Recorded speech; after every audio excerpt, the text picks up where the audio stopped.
satu bagian dari ayat Al-Quran yang kiranya penting kita renungi, yaitu Quran surah ke-81 At-Takwir di ayat ke-26. Saat Allah Subhanahu wa Ta'ala berfirman, "Fa'aina tadhhabun?" Maka engkau itu sesungguhnya mau kemana? Ayat yang singkat tapi begitu padat dan sangat mendalam, memberikan satu kesan yang cukup menusuk ke dalam jiwa setiap manusia. Pertanyaan yang datang langsung dari pencipta kita, sesungguhnya engkau mau kemana? Allah sudah menjelaskan mengapa kita diciptakan.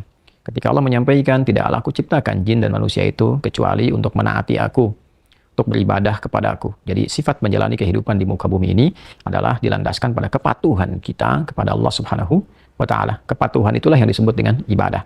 Patuh, tunduk, patuh, bahasa Arabnya itu disebut dengan Islam. Jadi Islam dalam pengertian etimologi secara bahasa artinya tunduk, patuh, taat.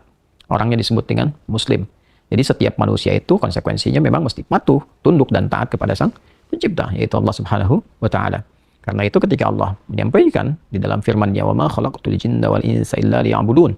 Tidaklah aku ciptakan jin dan manusia itu kecuali untuk menjadikan seluruh aktivitasnya agar menaati Allah Subhanahu wa Ta'ala, dijadikan sebagai ibadah. Tapi perintah untuk melakukan itu sumbernya dari sini.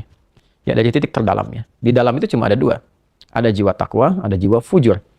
Fa'alhamaha fujuraha wa taqwaha. Maka di dalam dari manusia itu, di titik paling dalamnya itu, ada nilai kebaikan, disebut dengan takwa, karakter moral kebaikan.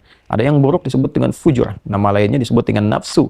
Karena dari fujur keluar su, melewati nafas. Nafas ketemu su, jadi nafsu. Dan Allah tanya, baik, engkau untuk apa bekerja? Ya Allah, saya ingin mencari rezeki. Baik, bagus. Untuk dapat uang. Setelah dapat uang mau kemana? Pengen kaya. Setelah kaya mau ngapain? Beli ini, beli itu. Setelah itu mau ngapain? Ditanya terus sampai ujungnya. Fa'aina tadhhabun? Sampai ke titik puncaknya. Kalau kamu sudah meraih apa yang kamu inginkan itu, harta sudah banyak, terkumpul, sudah mewah, rumah sudah megah, mobil melimpah, hidup juga kaya begitu rupa, terus mau ngapain? Ya. Maka orang-orang yang bingung pada akhirnya, dia mencari-cari ketenangan. Akhirnya balik lagi. Sudah kaya segala rupa, cuma cari ketenangan, akhirnya balik lagi ke desa, nyewa gubuk, nanam kangkung, nanam cabai. Terus kalau memang dengan seperti itu bisa bahagia, kenapa selama ini kerja keras mendapatkan sesuatu yang dikumpulkan? Balik ditanya. Kamu kedudukan pengen jadi apa? Terus. Yang di militer pengen dapat bintang 1, 2, 3, 4. Kalau perlu, jenderal besar, bintang 5. Setelah itu mau ngapain? Mau diarahkan kemana semua itu? Karena pada akhirnya semua bintang akan berguguran. Ya, wafat juga, meninggal juga. Kalau sudah selesai, purna, selesai. Di titik itu, kita disadarkan. Ditanya, mau kemana?